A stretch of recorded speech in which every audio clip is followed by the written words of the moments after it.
నయనతార ఉంటే బాగుంటుంది, ఆ ఫ్రెండ్ క్యారెక్టర్గా వెంకటేష్ గారు ఉంటే బాగుంటుంది అనుకున్నది. ఒక చిన్నోడు బుడ్డోడు క్యారెక్టర్ వాడు కానీ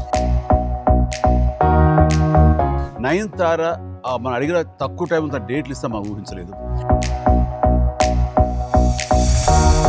ఆ కటౌట్ ఎవరో ఒక పెద్ద కటౌట్ లేకపోతే ఇది వర్కౌట్ కాదు, టోటల్ సినిమా అంతా మిస్ఫైర్ అయ్యే అవకాశం. ఇంకా అమ్మాయి కష్టమేలేమో అనే స్థితికి వచ్చింది.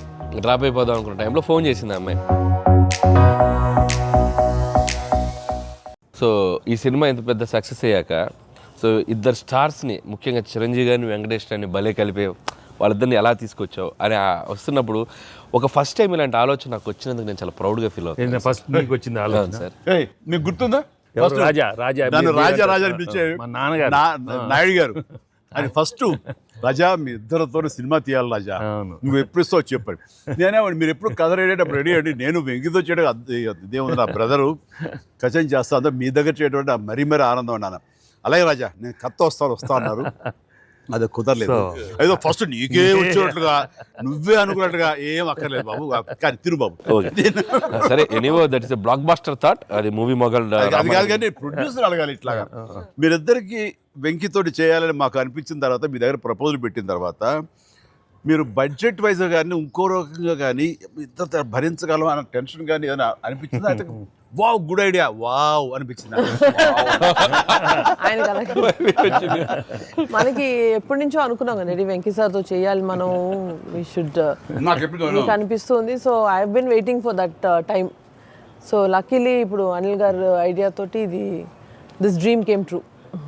అది డెఫినెట్గా ఇంకా ప్రొఫెషనల్ ఇది లేదు కాబట్టి, కానీ బాగా రాడు తేలిన సాహు ఏమో చెప్పాలి ఈ విషయం. లేదు సార్, ఎప్పుడైతే అసలు ఇద్దరు కలిసి సినిమా చేయడం అనేది అది డ్రీమ్లో కూడా రాదు సార్. ఒక పెద్ద హీరోతో చేయడం అనేది ఎవరైనా ట్రై చేస్తారు, అవుతుంది, కానీ ఇద్దరు పెద్ద హీరోలతో కలిపేది అనేది మన డ్రీమ్ కూడా రాదు. అది నాకైతే అసలు ఆ ఇద్దరు ఉన్నారనగా నాకు ఇంకేం అర్థం కాలేదు. కొన్ని రోజులు అయితే నేను అనిల్ని ఇచ్చేసాను. ఒక్కోసారి ఆ సబ్జెక్టు ఇది అనుకుని ఫ్రీ చేయగానే ఆ సబ్జెక్ట్కి అప్పటి నుంచే సక్సెస్ కళలు కనపడుతుంటాయేమో అనిపిస్తుంది నాకు. ఈ సినిమా ముఖ్యంగా ఇది నువ్వు అనుకున్న దగ్గర నుంచి నయనతార ఉంటే బాగుంటుంది, ఆ ఫ్రెండ్ క్యారెక్టర్గా వెంకటేష్ గారు ఉంటే బాగుంటుంది అనుకున్నది. ఒక చిన్నోడు బుడ్డోడు క్యారెక్టర్ వాడు కానీ ప్రతిదీ సక్సెస్ తాలూకా అవన్నీ కూడా ఆటోమేటిక్గా జరిగిపోయింది. ఇది డెస్టిన్ టు హ్యాపీ అనిపిస్తుంది. ఎందుకంటే నయనతార మనం అడిగిన తక్కువ టైం అంతా డేట్లు ఇస్తే మనం ఊహించలేదు. ప్లస్ మనం అనుకున్న దానికి తను ఏమైనా ఓవర్లోడ్ అవుతుందేమో ఇన్ టర్మ్స్ ఆఫ్ బడ్జెట్ కానీ ఇలా అన్నీ అనుకున్నాం, కానీ అన్నీ అలా కుదురుతూ వచ్చినాయి. ఇంకా మీ అదృష్టం ఏంటంటే మంచి సీజన్లో పట్టాం ఈ సినిమా. అండ్ ఇవన్నీ దీన్ని ఎలా చూస్తున్నావు నువ్వు? ముఖ్యంగా అమ్మాయి ఈ సినిమా కుదరటం అని ఎలా చూస్తావు? అంటే ఫస్ట్ నాకు ఇప్పటికీ ఆశ్చర్యం, ఎలా ఒప్పించావు అమ్మాయి చేత ఇవి ప్రమోట్ చేయించడం అన్నది?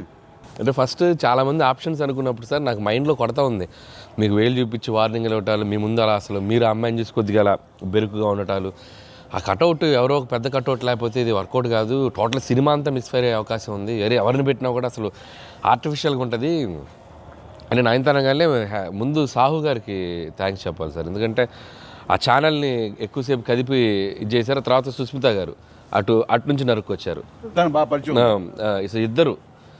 వీళ్ళిద్దరు బ్యాక్ ఎండ్లో ఒక వర్క్ చేసి పెట్టాక నాకు ఫోన్లోకి టచ్లోకి వచ్చింది అమ్మాయి. కథ చెప్పాక ఫస్ట్ కథ బాగా ఎగ్జైట్ అయింది సార్. కథ బాగా ఎగ్జైట్ అయ్యాక చిన్న టెక్నికాలిటీస్ ఇష్యూస్ జరుగుతున్నాయి. ఇంకా అమ్మాయి కష్టమేలేమో అనే స్థితికి వచ్చింది. డ్రాప్ అయిపోదాం అనుకున్న టైంలో ఫోన్ చేసింది అమ్మాయి. Anil, I like the script, I want to do film with Chiranjeevi గారు అండ్ దట్ టు వెంకీ గారు also. There is like it's going to be very super project. ఎంత పడలాం, ఏం చేద్దాం ఇప్పుడు అంది. ఇది టెక్నికాలిటీస్ కొద్దిగా సెట్ అవ్వట్లేదే అంది. ఒక ఆప్షన్ ఉందండి, నువ్వేం చేస్తావు ఇప్పుడు నేను నో చెప్తే అంది. ఇప్పుడు నేను నో చెప్తే నువ్వేం చేస్తావు అంది. ఏముందండి, దృశ్యం సినిమా చూసారా మీరు వెంకటేష్ గారిది? ఆ సినిమా చూసి పడుకుంటాను, నేను నయనతారకి కథ చెప్పలేదు, నేను నయనతారని కలవలేదు, అసలు ఆ పలానా డేట్ రోజు నేను నయనతారతో ఫోనే మాట్లాడలేదు అని చెప్పి పడుకునేది. అమ్మాయి గట్టిగా నవ్వింది. నవ్వి okay I will do it for you అని చెప్పి ఓకే నేను చాలా హానెస్ట్గా చెప్పాను సార్. తను నాతోటి సిస్టర్గా చేసింది కదా గాడ్ ఫాదర్లో, and very powerful character, powerful brother and sister. అది ఇందులో మళ్ళీ ప్రియురాలుగా పెట్టాలని లేకపోతే ఎక్స్ వైఫ్గా పెట్టాలని ఆ థాట్ వచ్చినప్పుడు నీకు అది సెట్ బ్యాక్ అవుతుంది, చెల్లిగా చేసి మళ్ళీ ఇదేంటారా పెళ్ళగా అనే ఫీలింగ్ ఉంటుందా నీకు ఎప్పుడు అనిపించిందా? అంటే అనిపించలేదు సార్, ఎందుకంటే ముందు సైరాలో మీ వైఫ్గా చేసింది కాబట్టి బ్యాలెన్స్ అవుద్ది అనుకున్నా. ఒకవేళ ఎవరైనా అడిగినా అక్కడ సైరా చూడవా వెళ్ళి అని మనం చెప్పొచ్చు కదా అని చెప్పి బ్యాలెన్స్కి ఒక సినిమా ఉంది కాబట్టి ధైర్యంగా వెళ్ళిపోయాను సార్. కానీ ఇది కొత్తగా తెలుసా, ఇప్పుడు రమ్యకృష్ణ ఉంది, చక్రవర్తి అనే సినిమాలు నాకు చిల్లిగా చేస్తాయి, తర్వాత మళ్ళీ ముగ్గురు మన గారు ప్రియురాలు చేస్తారు. అలాగే రక్త సంబంధం అనే సినిమాలో రామారావు గారు పక్కన సావిత్రి గారు అట్లా చెల్లిగా చేశారు. వాళ్ళు ఏ సినిమాకి ఆ సినిమాని సెపరేట్ యూనిట్ గా కథ కరెక్ట్గా సెట్ అయిపోయి కరెక్ట్గా ఉంటే అసలు వాళ్ళేమి సినిమా రన్నింగ్ అవుతుండగా పాజ్ ఇచ్చి అప్పట్లో చేశారు కదా మళ్ళీ ఇదేంటి అనుకోరు. So that's very good cycle. నిజంగా అన్ని రకాల ప్రేక్షకులకి, అన్ని వర్గాల వాళ్ళకి, అన్ని అంటే పెద్దవాళ్ళ నుంచి చిన్నవాళ్ళ వరకు ఆల్ జనరేషన్స్కి ఈ సినిమాకి ఇంత కనెక్ట్ అయ్యారు. ఇంత అద్భుతమైన విజయాన్ని షైన్ స్క్రీన్కి, గోల్డ్ బాక్స్కి, అట్లాగే అనిల్ రావుపూడికి తనకు సెంటిమెంట్ అనుకుంటే తను కొట్టేస్తారు, మనం ఉన్నా లేకపోయినా అది వేరే, అది పక్కన పెట్టండి.